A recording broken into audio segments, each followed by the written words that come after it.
Okay, so in ophthalmology, seeing inside the eye, well, it's everything, right? But what happens when you can't? What if a dense cataract or a hemorrhage is completely blocking your view? That's where ocular ultrasound comes in. And this right here, this is your high-yield guide to mastering it. We're going to break down the core concept you absolutely need to know for your exams and, of course, for your patients. All right, let's dive in. Here's the game plan. First, we'll tackle the physics, which are actually surprisingly simple. Then, we'll figure out what those ultrasound signals really mean. We'll nail down the difference between an A scan and a B scan, master the single most important setting on your machine, and then, the best part, we'll put it all together to make some real clinical diagnoses. So where did this incredible technology even come from? Well, believe it or not, the entire concept was pretty much borrowed from nature's own navigation experts, bats. It all starts with how they manage to see in total darkness. What bats do is they send out these really high-frequency sound waves, so high-pitched we can't even hear them. Those waves bounce off everything around them, a moth, a tree branch, whatever, and then they come back as an echo. By listening to those echoes, the bat literally builds a 3D map of the world in its head. And that's the fundamental principle of all ultrasound. We just send out a sound wave and listen for what comes back. Simple as that. But here's the thing. Not all sound waves are created equal. This slide shows the crucial trade-off we're always making. See, high-frequency waves have a really short wavelength. They can't penetrate very deep into tissue, but man, they give us incredibly high resolution, amazing detail. And that is absolutely perfect for looking at the small, delicate structures of the eye. For something big like the abdomen, you'd have to use low-frequency waves that can penetrate deep, but you'd lose all that fine detail. Okay, so we get the sound wave part. Now, what actually happens when that wave hits the tissues inside the eye? How does that turn into an image? Well, it all comes down to two key ideas: impedance and echoes. Acoustic impedance. I know, it sounds super complicated, but it's actually pretty intuitive. Just imagine trying to shout through a wall. A thin drywall? Easy to hear through, but a thick, dense concrete wall? Not so much. It's the same idea. Sound waves travel easily through less dense tissues, but they get blocked and reflected back by denser ones. So here's the crucial point. This is how the image gets made. The differences in density between tissues are everything. When a sound wave hits a really dense structure, like the sclera, that's high acoustic impedance, it can't absorb the sound, so it reflects a ton of it back, creating a strong, bright echo. But when it hits something less dense, like the vitreous fluid, more sound gets absorbed, and a much weaker, darker echo comes back.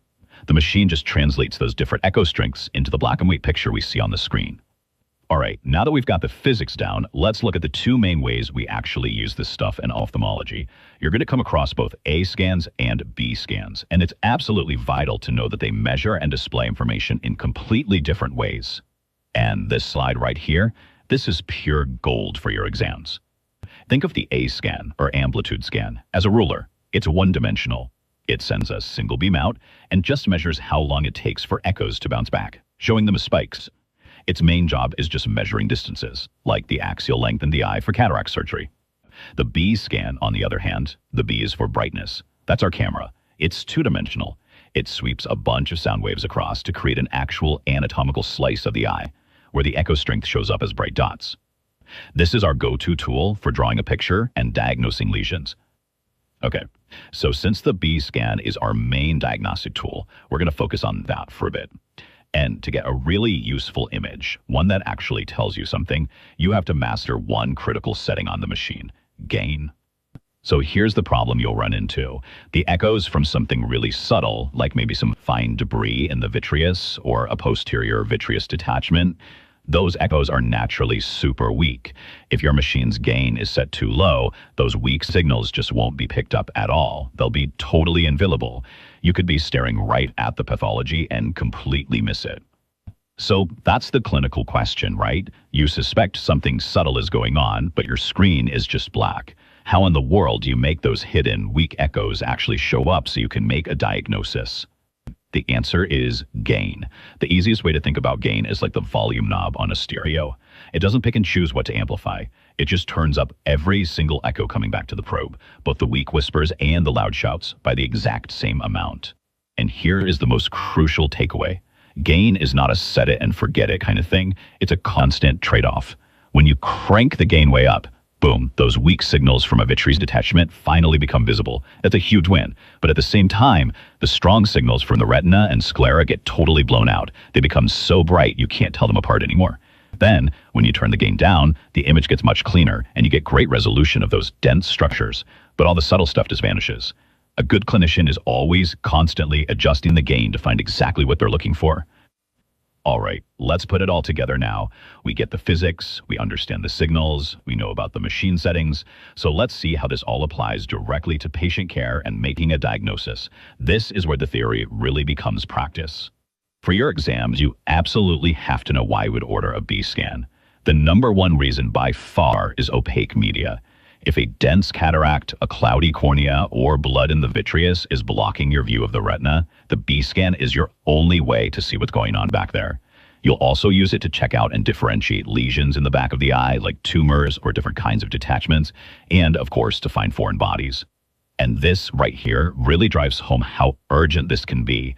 Imagine a patient walks in with a bad vitreous hemorrhage and you can't see a thing.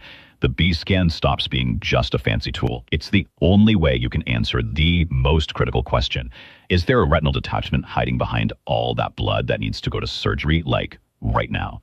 And this is exactly how we apply what we know about gain and echo strength. To find a posterior vitreous detachment, you're going to have to turn that gain way up high to see its really weak, fine echoes. But a retinal detachment, that's a much denser structure. It'll produce a strong, bright echo that you can see even at low gain.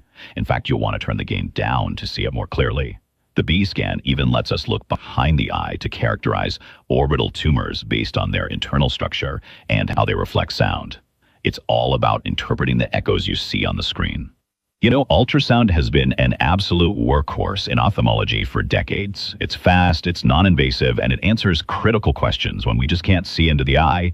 But as all these other imaging technologies get better and better with higher and higher resolution, you have to wonder, will this fundamental tool based on just sound waves remain a cornerstone of our field, or will something new eventually come along and take its place? What do you think?